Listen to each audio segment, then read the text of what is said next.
Good morning. Today is Monday, October the 21st, 11 a.m. This committee of the whole is called to order to have an operational review of the Mayor's Office of Urban Analytics and Innovation. We don't need a quorum, but still, I think, call the roll if you could. Here.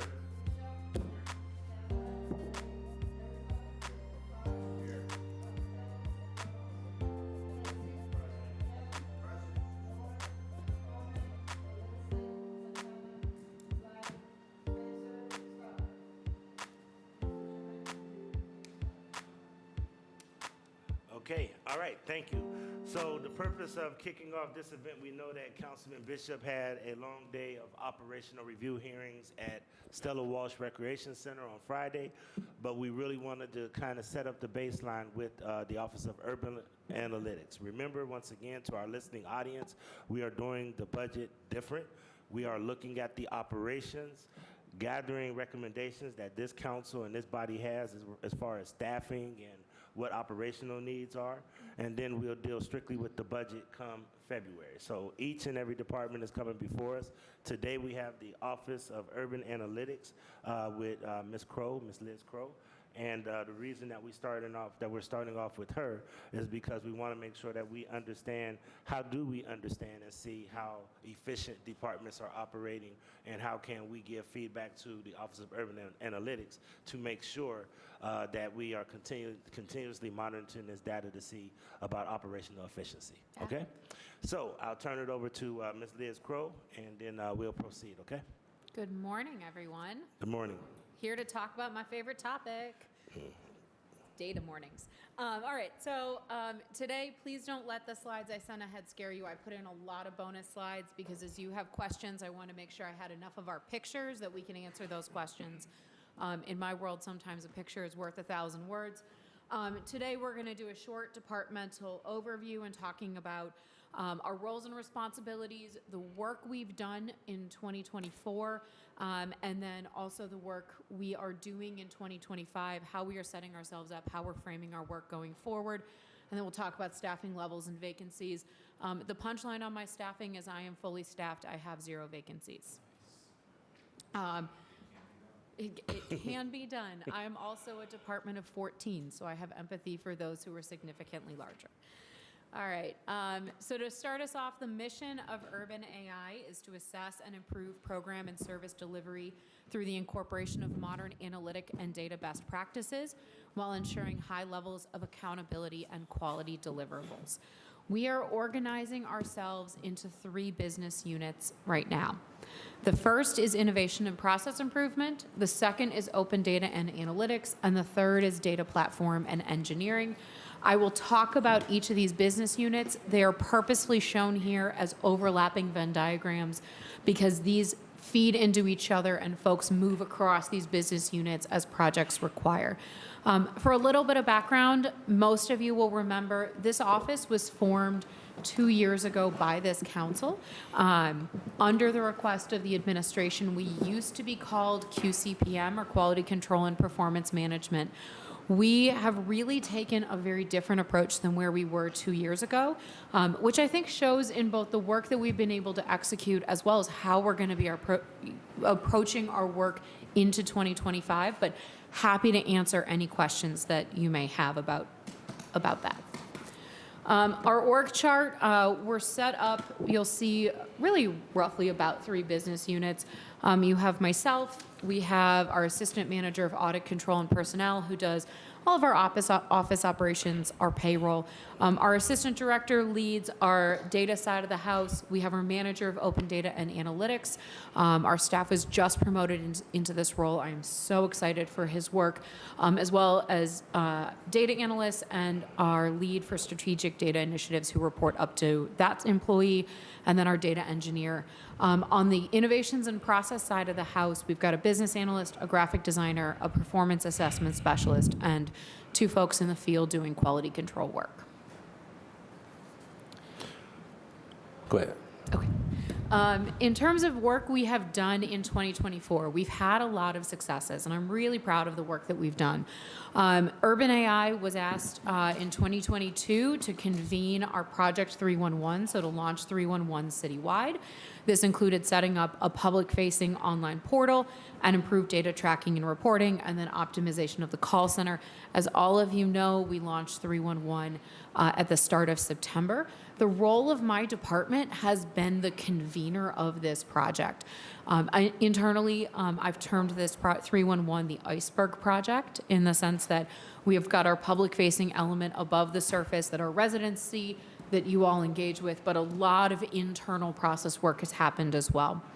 My team has been critical in the implementation of monitoring around our strategic plan. So with the launch of the 10-year strategic plan in February, we've implemented monitoring and tracking around that. More work to do, but we're starting to move that forward. In April of 2024, we launched the city's first ever open data portal, data.clevelandohio.gov. This includes both the technology around the portal, the data pipelines to get the data out of our existing city systems, our reporting through our Power BI tool, as well as ArcGIS Online, and internal operational processes to ensure the data we're releasing is legal and quality controlled, as well as, nothing is like hot pink and papyrus font. Like, it looks professional and we know what we're releasing. We've established an innovation accelerator team, which I'll talk about here in a minute. This is going to be critical for our work going into 2025. My team is also leading the work as the city moves towards What Works Cities certification. What Works Cities is the clearinghouse of best practices. There are 43 criteria in 8 categories. When I started, we did our baseline assessment with What Works Cities. We met exactly 0. But as we have said, in the eternal words of our great philosopher, Dr. Dre, we started from the bottom. Now, with the Results for America team, we are officially certified on 5. We need 23 in order to receive the first level silver certification. We will be working towards that in 2025. We will launch an intranet for internal City Hall employees. Sounds small, but sometimes you need somewhere to just post the phone number of the benefits administrator that's not the public website. We are working to establish a citywide data culture of data. So starting to have conversations around data, starting to put data folks in place, making sure that they have tools and technology and skills and access to data and back-end systems. And we're all kind of following the same processes that is industry best practice. And then finally, we're establishing better data management and reporting. This includes setting up an at-scale data warehouse. We've been in a really strong pilot mode. We've got growth plans into 2025 for that.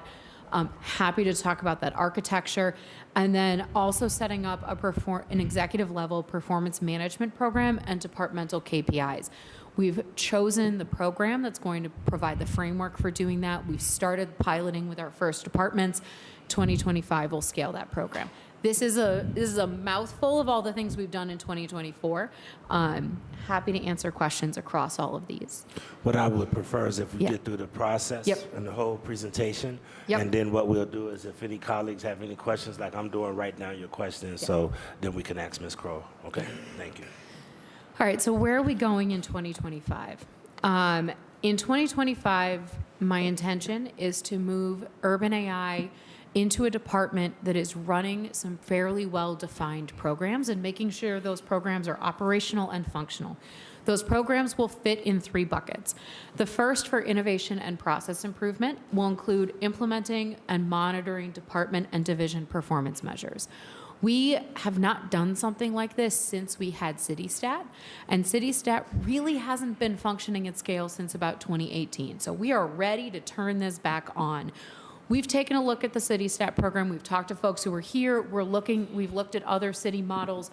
We have a program designed for how to get there while also still addressing some of the major challenges of CityStat. A few of the things to highlight for you all. CityStat was a hurry up and fill in the spreadsheet exercise. That is not a modern data best practice. It's also not how you get to look at data on a regular basis.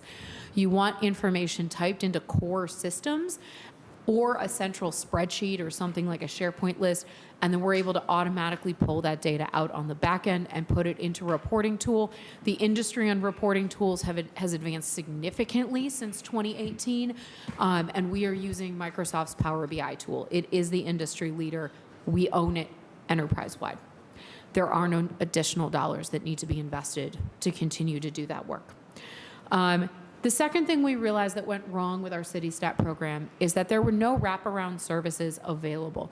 So you would go to a department and you would say, obviously you're missing your numbers, this still isn't working, go back and figure it out. And everybody had to go back to their desks and solve it themselves. We've taken a look at some other city models.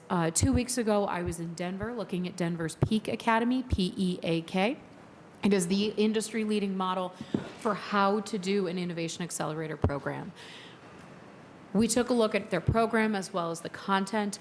We will launch in January our Innovation Accelerator program, which will provide wraparound services for departments in terms of defining the problems, using industry-leading tools, largely those built out of Lean or a Six Sigma type platform, and then training for employees on how to do these so that we're starting to get a culture around innovation. So an innovation and process accelerator program that is not only looking at our KPIs, but when folks are missing them, we have a curriculum they can go through, and professional facilitators on staff at City Hall, not contractors, on staff professional facilitators who can help departments get to those action plans.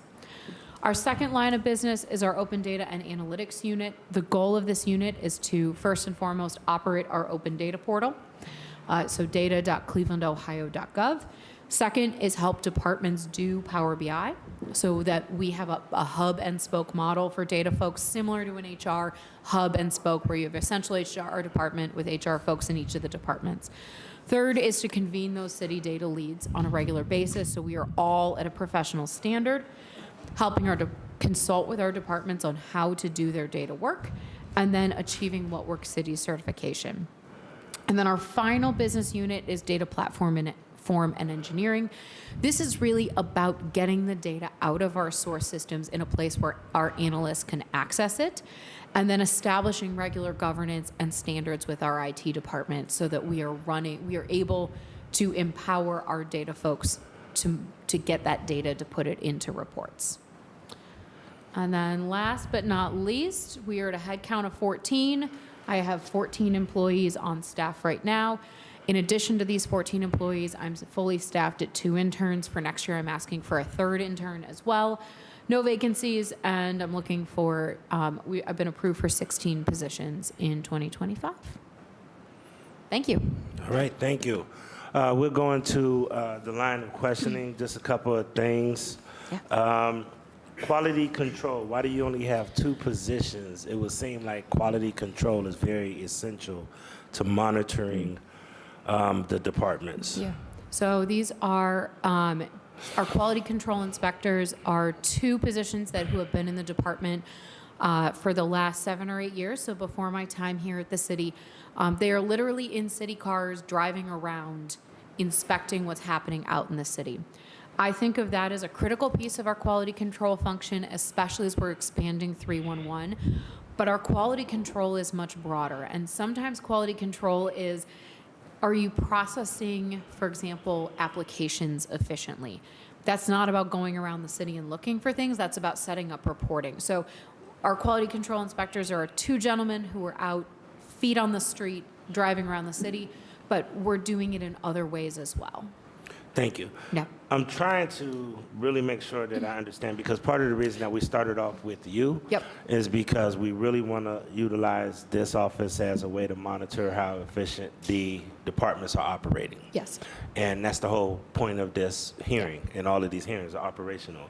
What I'm trying to get a grip of is how the transition from QCPC to urban analytics. QCPC used to really do a hard autopsy. For example, we look at the health department.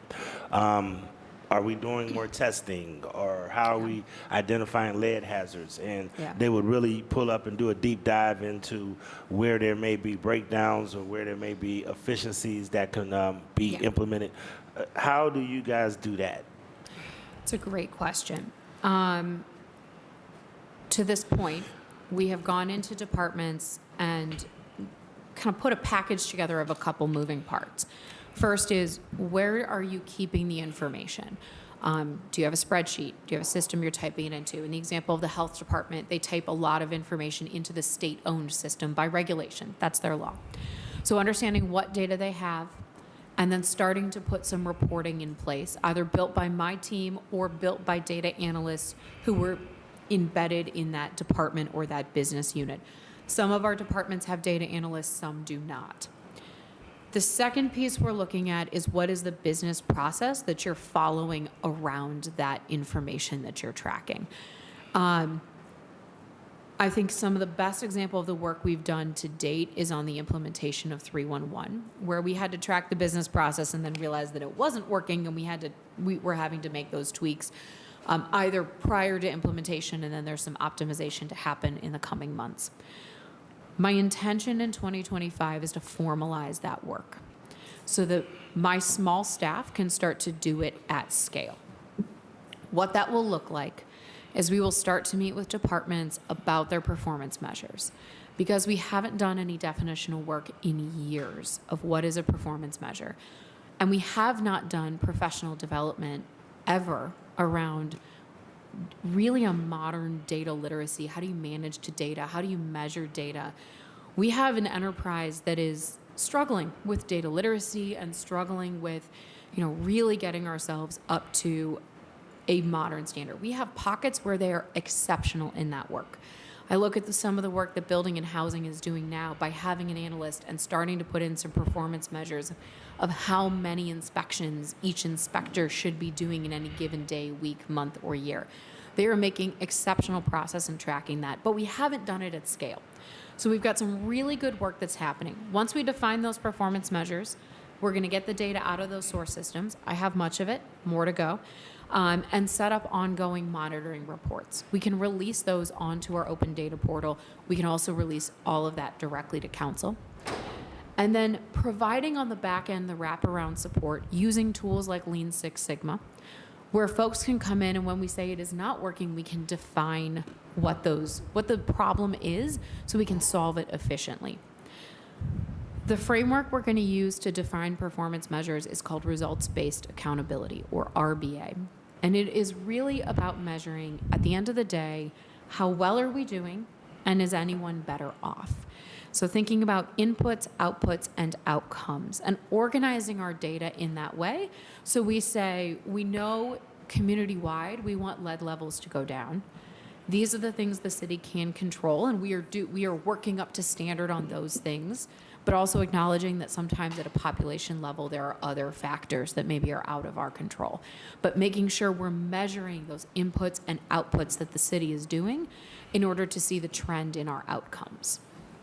Thank you. Yeah. Just a couple more things, because I kind of see your department as where you can help make the city strong in the broke places, identifying where there are processes that are broken down, Yep. and identifying where and how we can invest in those areas in order to try to strengthen our outcome, which is better quality of life. Yes. The reason that I'm bringing that up to you is because who and how do you share that information? Because that would be helpful to understand with council, and can you make sure you work with our policy teams around identifying some of those metrics and collaborate with them? Yeah. Because it'd be useful if you teamed up with our policy team, to, especially since they staff our chairs of the committees, to really kind of get a good grasp of getting council's input, and then also using this process to see where we might be able to make some investments, add staff, add everything. How would we do that? Yes. Or get that information? Yes. My intention is to absolutely work with your policy folks. I want to make sure they're not only trained in the tools and the technology, but also making sure that as we're defining those performance measures, council has input at every step, starting with your policy staff so they can feed it back to members, committee chairs, and you specifically. From a sharing standpoint, in April, we launched the city's open data portal. The open data portal has both dashboards and data sets on it. So it is both a visual representation, and sometimes those dashboards are also maps, so a map representation of what's happening. And then also making sure that we are publishing the data through this exercise on that portal. So not only can council get to it, but our community can get to it. And then internally, if there are things that maybe we're not ready to share or that we can't legally, for example, there's HIPAA compliant information, we're setting up the vehicles internally so that those departments can access that data. But folks outside of EMS should not get HIPAA compliant health data for our the patients that they're transporting. We know that, and we're setting up the appropriate mechanisms to do that. Thank you. Just two last things. Yeah. I see being able to monitor departments by a couple of different ways. First, you have a static Yep. way of looking at it. For example, how many potholes are you filling? Sure. And that's easy. Everybody can quantify. But it's harder to watch qualitative. It's Yeah. different from being able to analyze quantitative data as opposed to qualitative data. So how does your department do both? And how can your assessments of those departments help us be able to recognize where we can actually make some investments or Yeah. support departments as they go? So I am an academic researcher by training. I think of myself as a recovering academic. So when I say qualitative research, my head immediately goes to, a full tilt qualitative analysis. In lieu of having somebody on staff who's a full tilt qualitative researcher, the way I approach this kind of work is an 80-20 rule. And that is that we put together, for example, I'll pick on our friends in building and housing. If we have a dashboard specifically related to lead, 80% of that dashboard are numbers that are coming from our Acela system around the KPIs and performance measures that we have defined. 20% of that report is the narrative piece around what is happening. So the numbers are auto-refreshing on the back end. And the work of the department is not to run around and find all the numbers. The work of the department is to add the context and the narrative Yes. as to what's happening so they're watching this on a regular basis. When I set up this kind of reporting, I look to standardize it because folks are more comfortable, council, even our directors, our leaders, our members of the community, with a report they've seen before. And so, or at least components of it they've seen before, a format that they're familiar with. And so our first step in setting up our operational dashboards around our performance measures is going to be to get that data, get it in the hands of our leaders so that they can understand what they're looking at, and then secondarily adding almost just bullet points of context so there's some narrative around it as well. Okay, got it. Yep. All right, just want to make sure that, excuse me, before I go to questions, if there are things, because several council members have expressed to me that there are things, and community members, that there are things that are not in the database. For example, I have a big plate in the middle of Fairview Road. Yeah. I'm working with the department to get it removed because there was a water main break. Yep. However, if somebody wanted to report it on 311, it's no way to report removal of this plate because it's loud and making noise. Sure. How do we as council work with our policy team to make sure that we identify where there are these complaints that we get in order to make sure we coordinate it with your office? Absolutely. So I think the first step is just starting to get some information on what are the thematic requests or questions that are coming through. I think in patterns. It's how my brain works. I think very spatially. And so if I say, hey, all the time, we've got challenges around getting a plate removed, then your policy team can bring that concern to me and my department. We would then go to the department itself and say, hey, how do you do this now? Potentially we need a process map. Potentially we need some system configuration.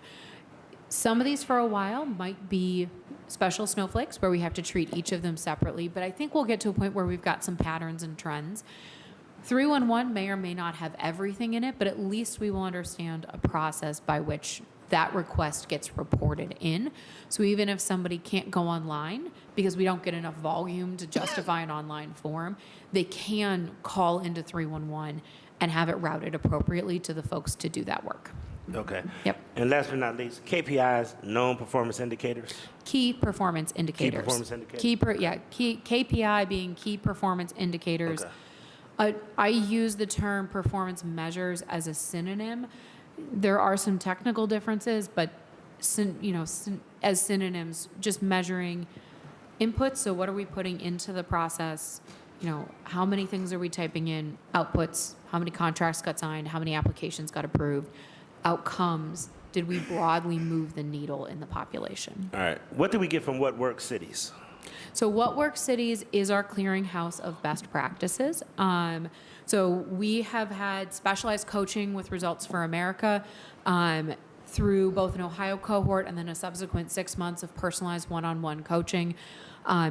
They have been a really good North Star in terms of what we should be doing as a department. They also give us a network of other cities that we can call. So I can call Results for America and say, hey, do you have examples? Or I can post on the message board. Happy to get all of council access to that tool as well. Great. Yeah. All right, I'm going to turn it over for questions. I have Councilman Joe Jones, Councilman Chris Harsh, Councilwoman Jenny Spencer, Councilwoman Stephanie House Jones. Great. Thank you, Mr. Chairman. To Mrs. Crowe, as I look at the urban analytics of, and I would presume this is looking at processes to improve the various different departments in the city of Cleveland. Is that correct? That is one of our components of work, correct? How big is that, if I may ask? I mean, how many departments are you currently working with right now? Through the chair to the councilman, we work citywide with all of our departments, and the approach we've taken to date is to meet departments where they are at. Some of our departments have large systems that they are using. Public Works, Building and Housing are good examples. Some departments are required to report in to external systems, for example, those owned by the state of Ohio. That would be public health is a very good example of that. We have departments that have had reporting systems for a long time, but maybe haven't used the data well coming out of those systems. The police department is a very good example of that. We have departments that really they're trying to figure out, maybe don't need a system, but they need to optimize themselves as kind of better spreadsheet warriors.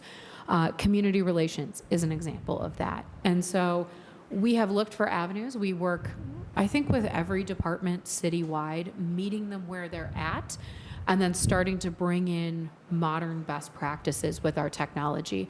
Our technology from an analytics and reporting standpoint that we own as a city is mature. And Is who, I'm sorry? it's mature. It's the technology has grown up. It works very well. We can just land it in. We're not software systems are, I don't know, they kind of grow up over time. They start as babies and they get better as they age. They've aged, and so we're at a really good spot where we're able to arrive to departments with best practices. I see. Yep. So now the reason why I asked that, so are you working with, I guess, is it a number of departments? How many departments are there that you're working with? If you have a number. I don't have a number off the top of my head because it's everybody. Really? Yeah. Okay. So then the next question is, how many people are in your department? 14 on staff. You have 14 people. Okay. Correct. Now, one of the things that's, for me, that's concerning to me is that when we have your department, certainly we want to be able to improve quality of issues for our residents. Yep. And so for me, my question would be, we've been struggling with the Department of Housing. It has been like an ongoing situation. They go back and expand 30-some years in the city of Cleveland. So it's not just, it seems like it just gets, it doesn't seem to get better. Yeah. So can you tell me how, for an example, your department is working to deal with that issue? So we, through the chair to the councilman, we have, first thing is 14 people is not enough people to do all of the data work citywide, full stop. But I also understand that my staff one day is talking to Building and Housing and the Police Department and our Community Relations team. And what we are working to do is set up a hub and spoke model for the work that we do. So we are the hub, we set the best practices, we set the central governance for how things will work, and we are landing data folks within those departments. So in 2024, a data analyst was hired in Building and Housing who works directly with the director. My understanding, and he taps into our data warehouse. He works with my team on, hey, how would I set the report up this way? He's configured data to go on the open data portal. But he is responding directly to the needs of the director. Here's Yeah. just cutting straight to the case. Sure. You know, because I don't want to, I know I have a Can we limited make sure we time. put everything through the chair? So I have a limited amount of Make time, sure that Mr. we keep, Chairman. the- I have a limited time, Mr. Chairman, and so I want to cut straight through the chase. Thank you. And so the issue is with, like, for an example, Building and Housing. You know, how productive are they? Then you don't have to necessarily answer the questions, but if you Sure. could take note. Want to make sure that, you know, do we have any data on performances and productivity and how many houses and who's doing what and what is the follow-up? Because when you're talking about improving the department, you're getting granular here Yeah. and you're digging deep. Yeah. So I would like to understand a little bit more about that. I know that we don't have the time to sit here and talk about that. Sure. But I would like to know a lot about how that process is working or if it has got started or where it's at in the process. The second one that I would be concerned with, and all of these issues are public services to our citizens. We have to produce for the people we represent. And so one of the issues that we're of course, are having is police issues. I know that you're working with the police department. So I would love to know more about that more intimately on how your department is having an impact in that area in terms of production and productivity. The third one, which is important for citizens of the city of Cleveland, is public service.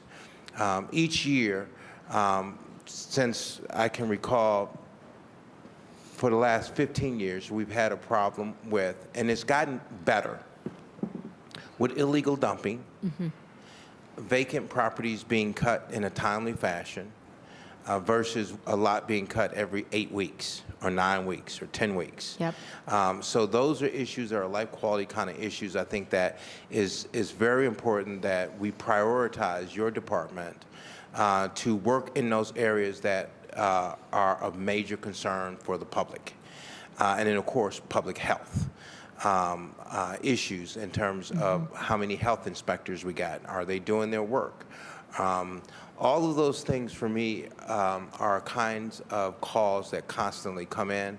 So if you would talk about, for an example, a little bit more about if you want to dig into the department. I know you talked about 14 employees. So how many employees would you need to have to really do a bang-up job and really start turning things around? Through the chair to the councilman, these are really, really, really the priority areas that we see. So I think you and I are very much aligned in the areas we need to target. The question I have been asking myself, truly, and my poor staff is sick of hearing me say this, is how do we do this work professionally and at scale? And the answer I have come to through looking at other cities and other programs. I was in Denver 2 weeks ago looking at how they do this process work and how they have been running their program at scale since 2012, is first and foremost, we need a curriculum, because we need to go into departments with a professional facilitation guide for how we do things like process mapping and defined waste in the process. We have that content. And I can comfortably say that really in the last 30 days, I am very comfortable with where our content is. In January, I will start running these programs at scale. An example of what scale looks like is my team is convening the cross-departmental group now to do grass cutting on vacant or on occupied properties. How will that process work? How do the handoffs among departments work? We started by doing a process map. We will all agree on the process map. We will agree on areas of the process map that are too much, which is then going to tell us where do we not have staff, where do we not have budget, and then we will implement the technology. But in my industry, the longstanding adage is unless you do the process work first, which does not have to be months, by the way, it can be a few hours worth of process work. Unless you do that first, what you get is very expensive and bad technology because you're just ingraining deeper a not working process. The other thing we heard in Denver loud and clear is that the answer is not always more staff and it's not always more technology. Sometimes the answer is we just need to clean up the process that we're working.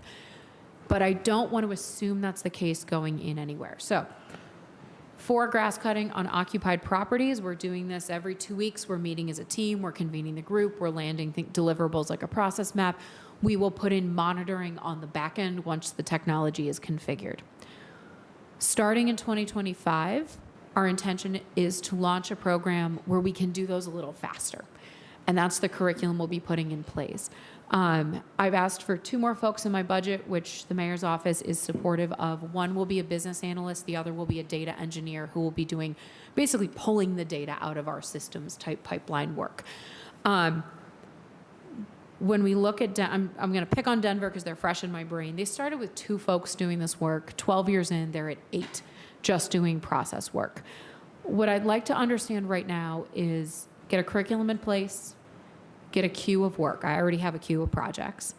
And then continue to scale the team based on a curriculum that we are running, not going into every project and trying to suss out where would we ever start on this, because this kind of process work should be relatively standard. So I know that doesn't answer your question entirely, but hopefully it gives you a sense of where we're going so that we can dig on each of these questions, specifically around police and public service, is an hour. You know, they're deep.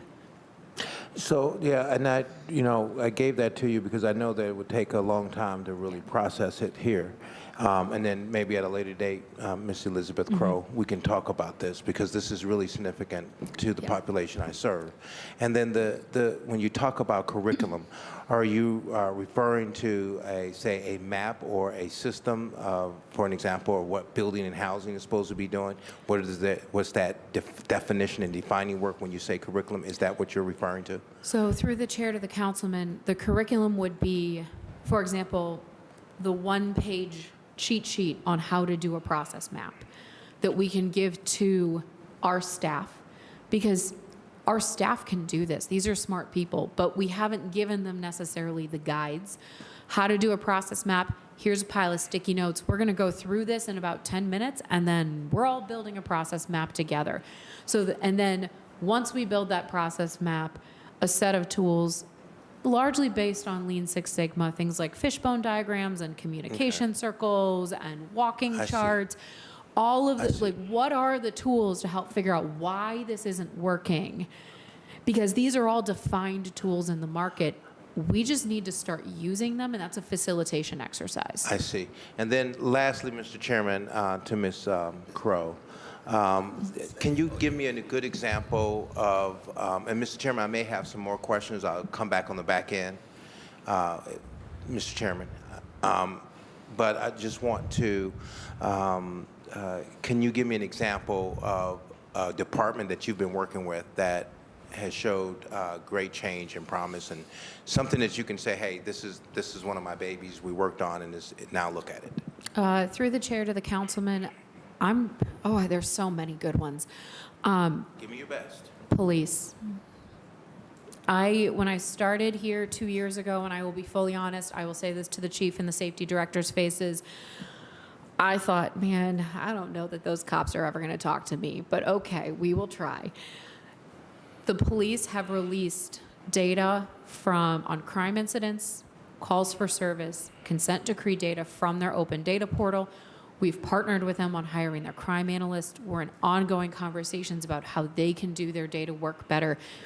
So much of my day job is helping people go from couch to 5K.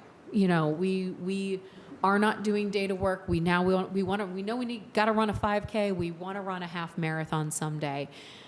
And they have been such great players through this entire process. And I have been, actually, we released the police calls for service 2 weeks ago a week and a half ago on our open data portal. And they asked us to put it out there. And that is just such a mindset change.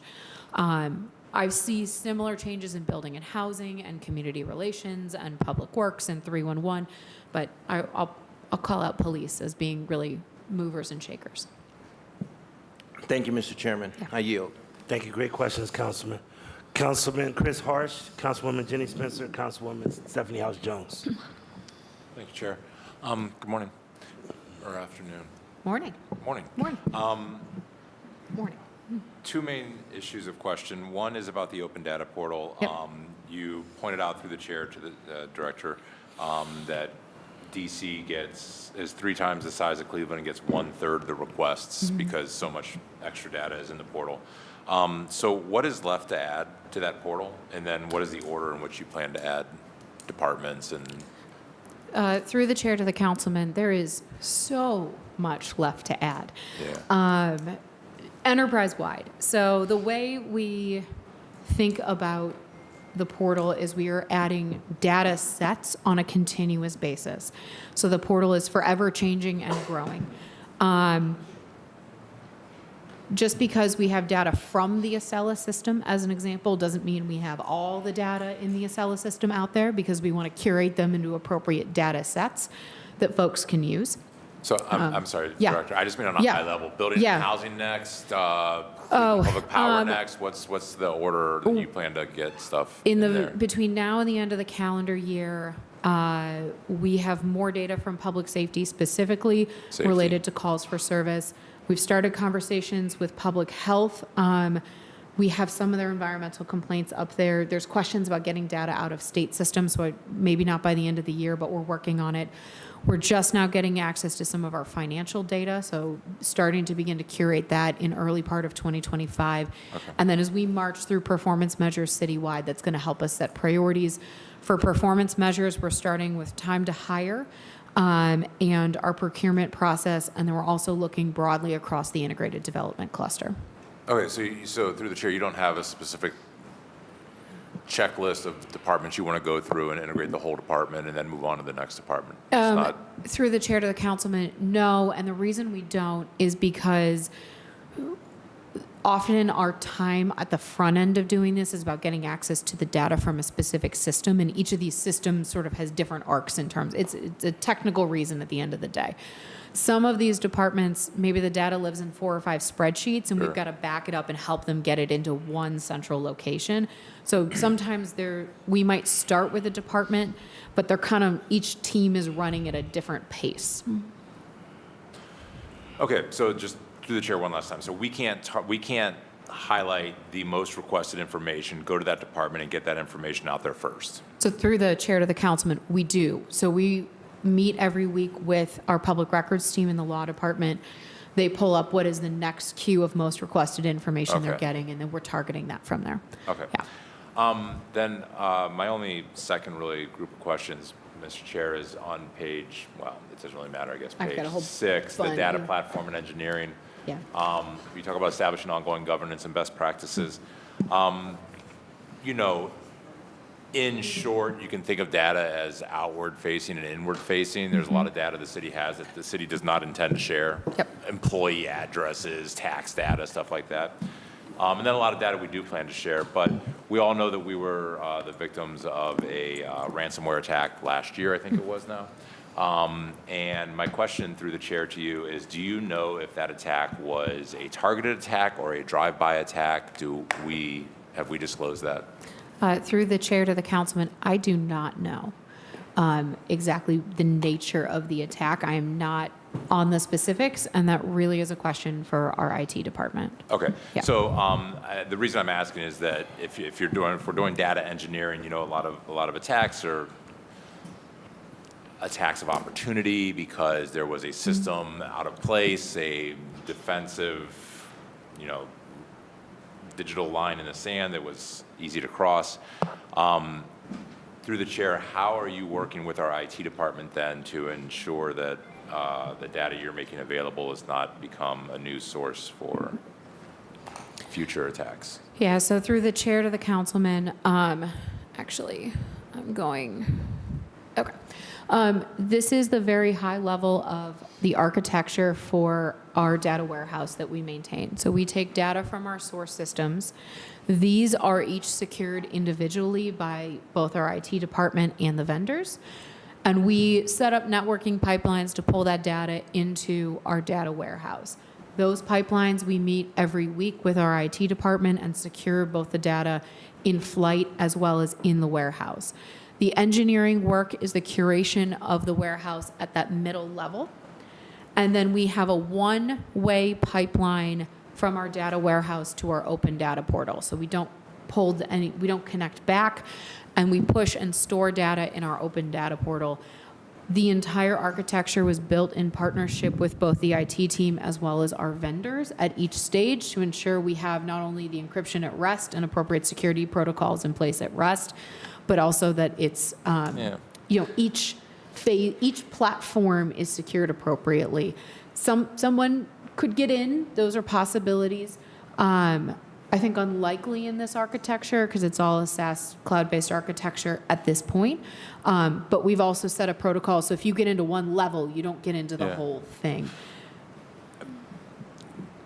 I mean, I don't know if we're not supposed to talk about this, but Mr. Chair, but I mean, the ransomware was real. And I find it, you have a PhD in computer math, science, technology, engineering, something, So right? through the chair to the councilman, I have a PhD in public administration and policy. My master's is in economics. So my background is really in the analytics, not necessarily the computer engineering.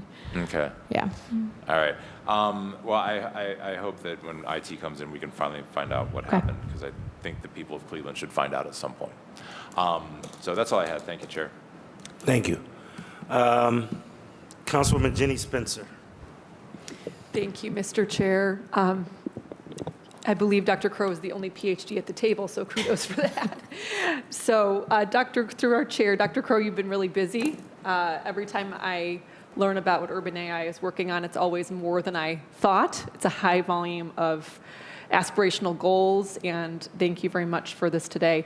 I wanted to focus my questions on 311. Sure. I know that this was a big year with the launch of 311, that was a big deal. Yes. And it's out there, and I know that I consider myself a 311 evangelist, telling all my residents to use it, and oftentimes telling them, you know, here's how to do it. So rather than the traditional council office model of us transferring a complaint to the appropriate department, teaching people to use 311. So really glad to be collaborating on that.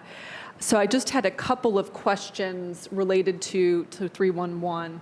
One, through the chair, is there any expansion of 311 anticipated? Meaning, I'm actually in the portal right now, and when you go in, there's services and there's sort of a menu of services. Mm-hmm. Is that the full universe of services that will be offered through 311, or is there additional expansion contemplated? Through the chair. Through the chair to the councilwoman, yes, there is additional expansion contemplated. We are in a phase right now of letting the system breathe, making sure it is stable, so that going into 2025, we can prioritize the expansion. On our very short list are the environmental complaints through CDPH. We have potentially 2 building and housing complaints that are a little less common, elevator maintenance and HVAC maintenance that are on the work list, and a few other requests around mobility and things like speed tables that in time will get prioritized. So we have some asks that we know are in flight for 2025, and then, you know, we'll poke our heads above the sand and understand what's next. Okay, that was exactly my question, actually, was the health-related complaints. I noticed in 311 currently you can't do for accumulation of trash, high grass, that sort of thing. So I did notice that, so I'm glad that that is on the radar for expansion, because that's definitely a service I have tried to report through the website and have not been able to. Yeah. So through the chair, the question is, for now, if there is a service that is not actually in the portal that you can choose to make a request, what would the public do if they're unable to make a request through the website? Through the chair to the councilwoman, the health department has a set of forms on the health department website. They're fairly short. Those will route directly to the health department, or they can call 311, and 311 will help route those concerns directly to the health department right now. Okay, and Yeah. I've also been, through the chair, emailing 311@clevelandohio.gov. Yep. As a backup, okay. Yes. Okay. A couple more questions related to the portal. I'm going to hone in on urban forestry items specifically. I know I had a chance to touch base with you and your team about this before. It continues to be my feedback that instinctually it might be better to group all the forestry items under tree. They're in the menu, but you have to hunt and peck through to find tree-related issues. And my instinct is always to want to go to T for tree, but they're not there. So that was just a little bit of continued feedback. And then another portal-related piece of feedback is that I have submitted urban forestry-related requests, and that's a challenge because I think there's a caveat somewhere in the 311 system that says it could take a while to get this service done. Some can be done very quickly. I think urban forestry is sort of the poster child for it'll take a while. So the challenge is when I have gone in through 311 and submitted urban forestry requests, the status, I've gotten messages saying your work order or your status is closed. I can't remember the exact verbiage. And when you're in the portal, it says status closed, reason closed. Just for the good of the order, wanted to also add that I think at least for items like this, closed, how do we communicate? So this is a question through the chair. How do we communicate to the public? Or is there a different way the portal can describe this that even though it says closed, it does not mean that the work order is complete? Because my concern would be that folks see closed and they think it means it's been resolved, but then they'll go out and say, well, that's not, the issue is still there. So I hope that makes sense through the chair. Through the chair to the councilwoman, yes, it makes sense. And I'm glad you're raising it again, because you're right. The team is working on some language tweaks and renaming things. I think they're going to put tree at the front of things just so that they line up under tree now, and then we'll push those changes later this quarter. My team is active, and the 311 team broadly are meeting with the urban forestry team now with the acknowledgement. This is our first big learning from the portal of, that one's not clear. And then we're gonna retread and get it fixed. Okay, Yeah. great. I think that the length of time it takes for a service to get done varies very widely by department, but I think Does. clarity in language can help Yeah. users' experience with the portal.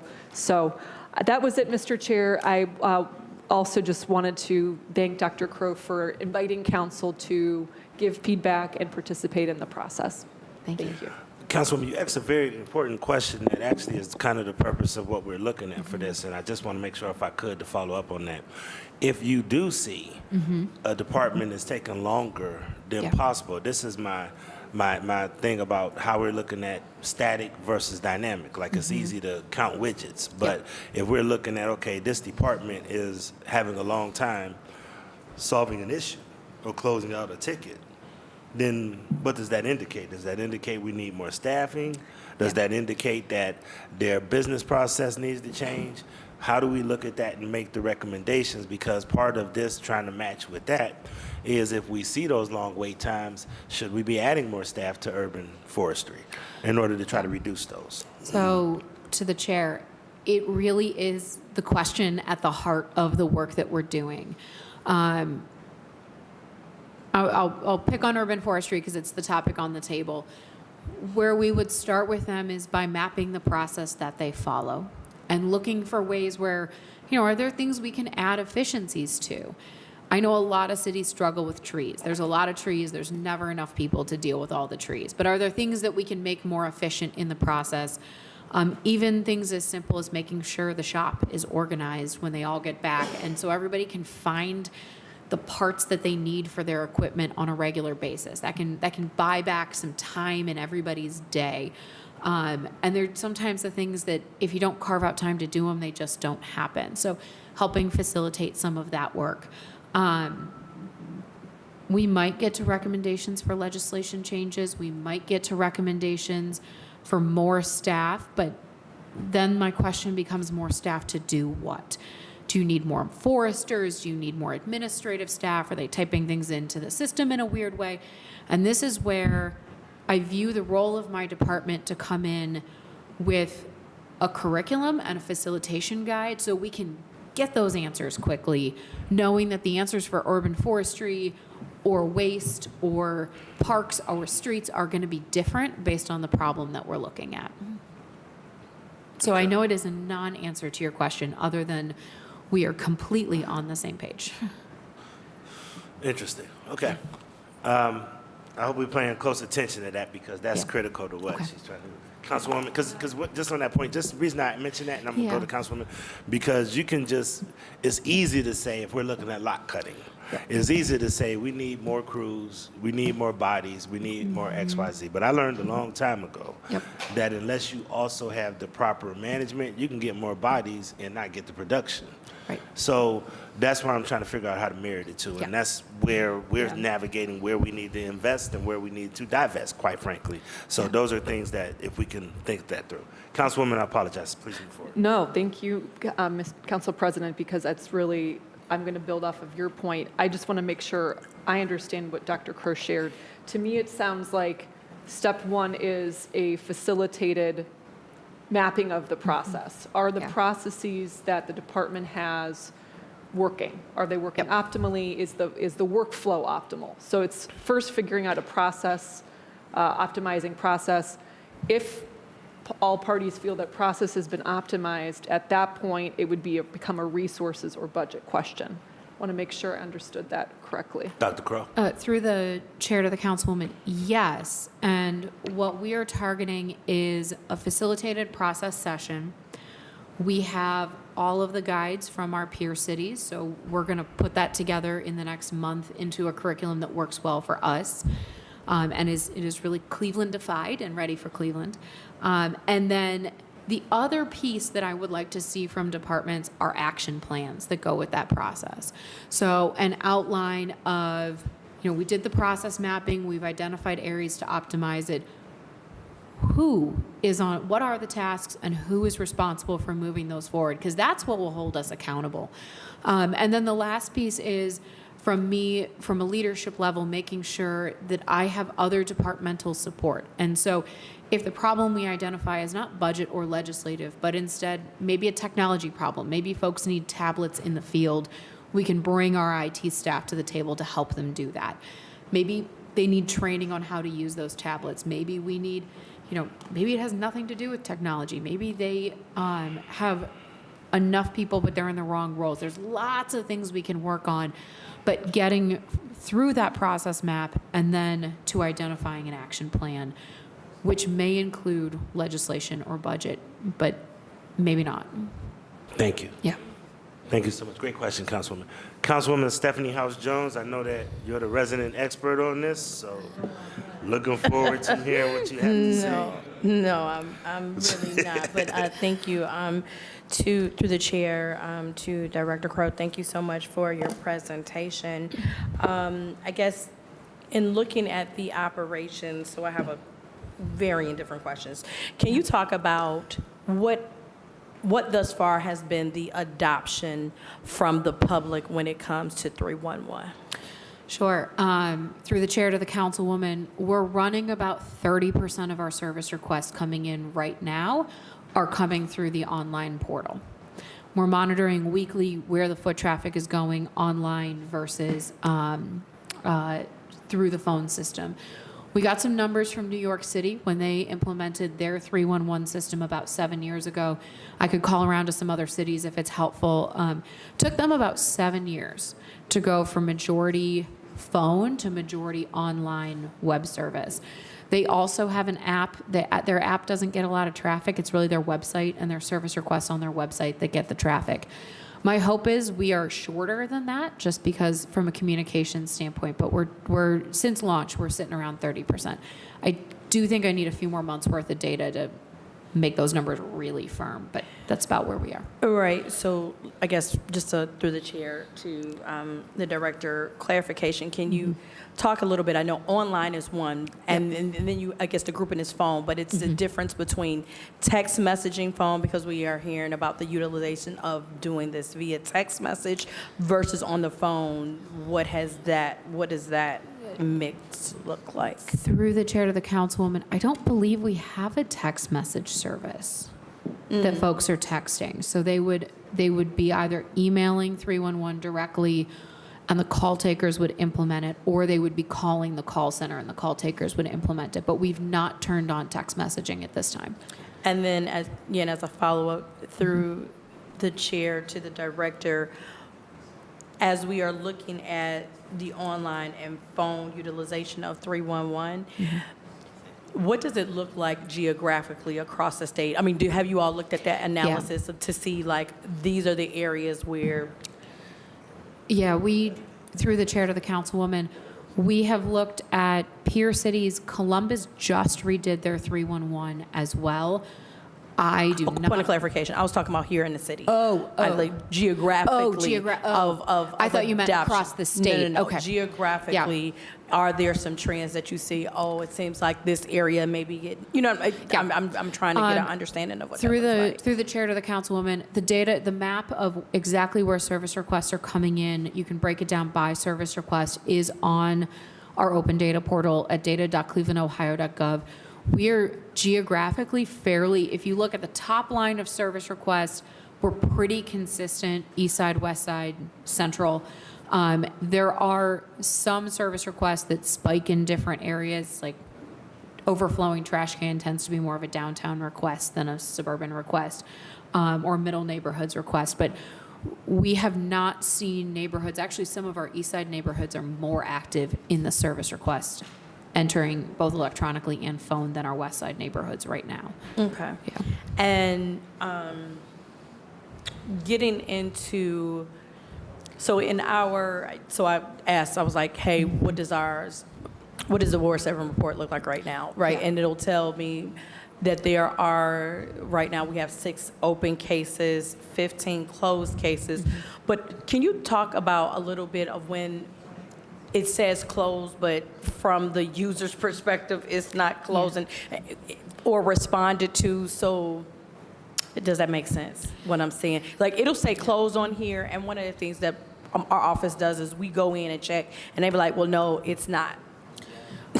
Through the chair to the councilwoman, we have had definitely some questions with that around urban forestry, and we're working with them now on that process. Under the hood, it's about how urban forestry uses service requests versus work orders in the system. So we're working with them now on that process. We've had 1 or 2 blips, I think, with building and housing specifically, as we're making sure we're reconciling duplicates. But if there are specifics, please send them over so we can help kind of figure out what's happening under the hood. Could be someone in a department got proactive and just closed something, or it could be something, we've got a technology glitch, and I just want to make sure we sort out which is which. And then through the chair to the director, specifically looking at, so one of the things I've been talking about, like, this is a work order system. Yep. This is not a customer relationship management. Correct. And specifically, when we think about efficiency, like when it comes to our time and using, right? So a system where we don't have to consistently type new names, emails, addresses every time, as the consumer constituents are contacting us, are there some systems that interface with the Microsoft, or is that what's running this now? So through the chair to the councilwoman, our 311 system is run by a vendor called Verint, Verint. We are, this side of the house that you all are using is the public-facing side of the house. So our residents can create logins for themselves, or you can create a login and just kind of type each of these service requests coming in. We will always have to start every form from the beginning of the form, but in terms of not having to re-log in or type in contact information, you're correct. It's not set up as a traditional CRM in that way. We can talk offline about what may be helpful if there are ways. But even for the call takers, they're still typing in, this is who's calling every time they get Right, phone no, call. and the reason why I Yeah. bring up this, because there are systems where the information is already Please keep it gathered. down. Councilwoman has the floor if we could. Thank you. There are already systems, you know what I'm saying, how would I say, like a data pooling of sorts, Yeah. where there are bodies of data that are, because there are things that you already know about your constituencies. You know what I'm saying? Like from different public source, right? We have a body of information that knows who are all our account users in all of our utility services. We know kind of who at least owns a property, and all of that information is actually, I'm gonna say for all intents, inputted that are already, you have that set of information, so that when you are putting in information, it will populate kind of on like, hey, and then you can do verification. That's what I'm really trying to get at. Yeah. Because again, I've seen it, and if I hadn't seen it, I wouldn't have known it existed. And so that's what I'm trying to get at, because the amount of time just doing data entry alone without a seamless connection from a person that may have called you 7 times over a 3-year period, it's the integration of that information. That's what I'm really saying, because it Yeah. really helps you, I would say on the council side, to be able to have really complete conversations, because sometimes I don't remember the conversation I had 2 years ago. But if you had it outside of an Excel sheet, Yeah.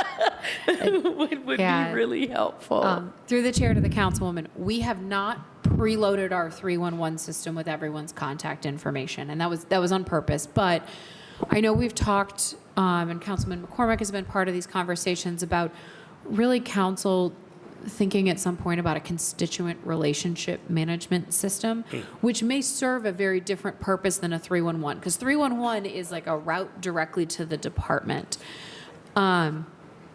That being said, I think if we can have a conversation offline and get to like another drill in deep of like exactly which communications do you want to track? Because you're right, 311 is not set up to do that. Hey, what did I talk to this person a few years ago about? And making sure your emails are tagged to a contact. And that is not what the Verint system is meant to do. There are systems that do that. You're right.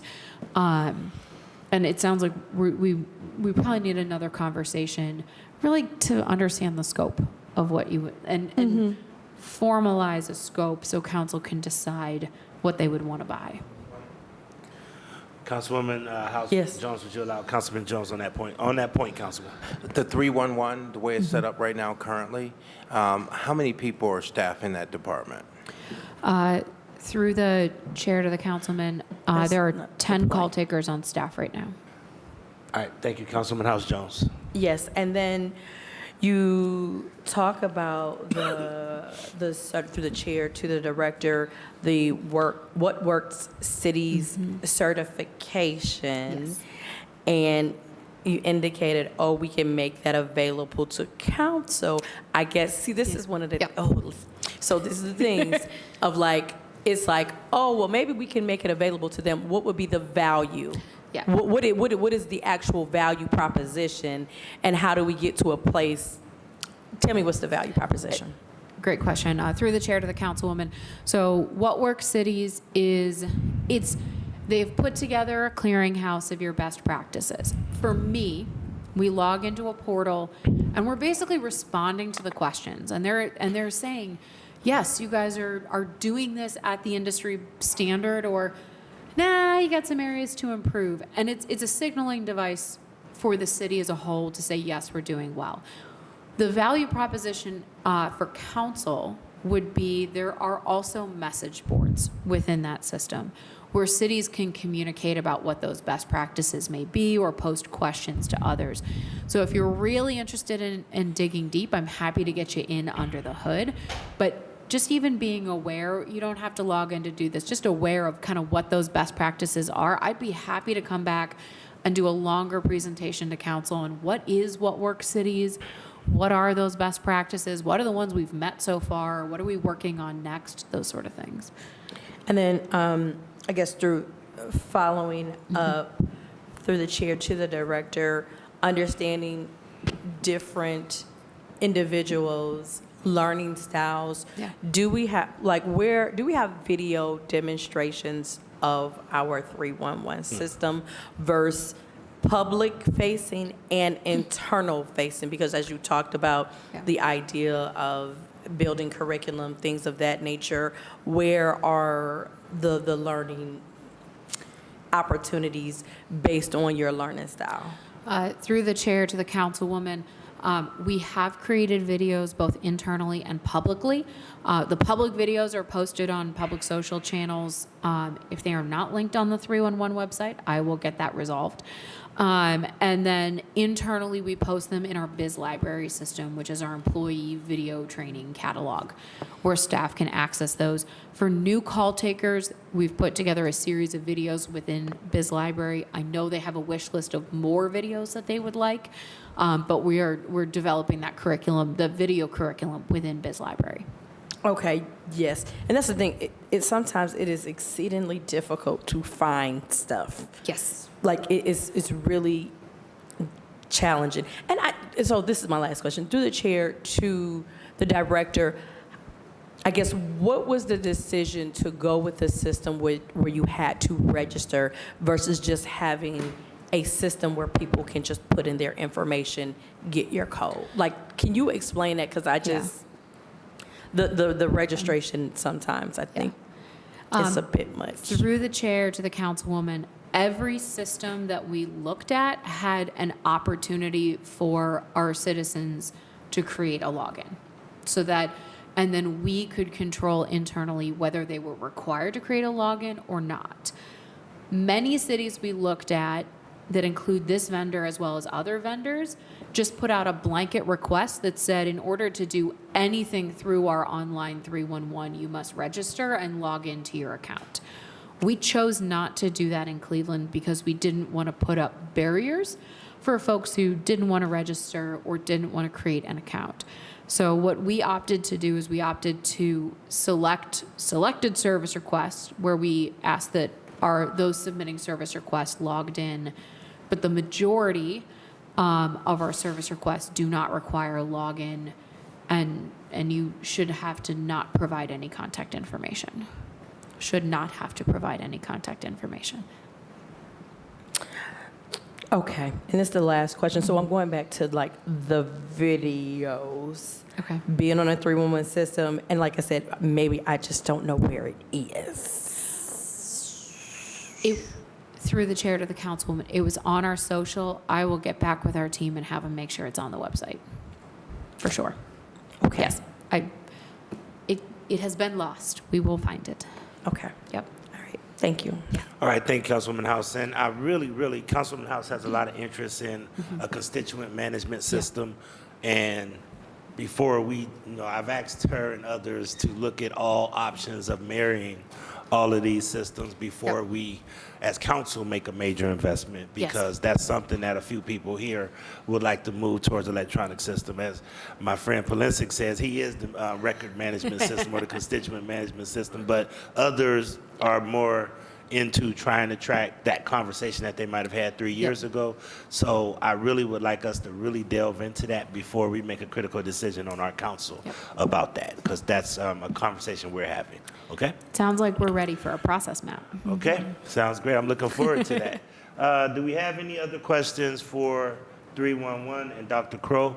Dr. Crow, once again, we really want to work close with your department. The reason that we wanted you to go first is so that we can understand how we can utilize your office, that is the Urban AI office, to help make decisions on where we might need to beef up budgeting, where we might need to give input moving forward. So I really hope that our staff, and I'll have Mr. Titron figure out which staffer can really work with you to determine some of the metrics that we think council needs to have as well, and we'll work with our policy team for that. Thank you. Seeing no other questions for Dr. Crow, this hearing of the committee of the whole and the hearing for the mayor's office of urban analytics and innovation is adjourned. I will tell all members we do have lunch in the small conference room, so please feel free if anybody can join us over there. Thank you. Thank you.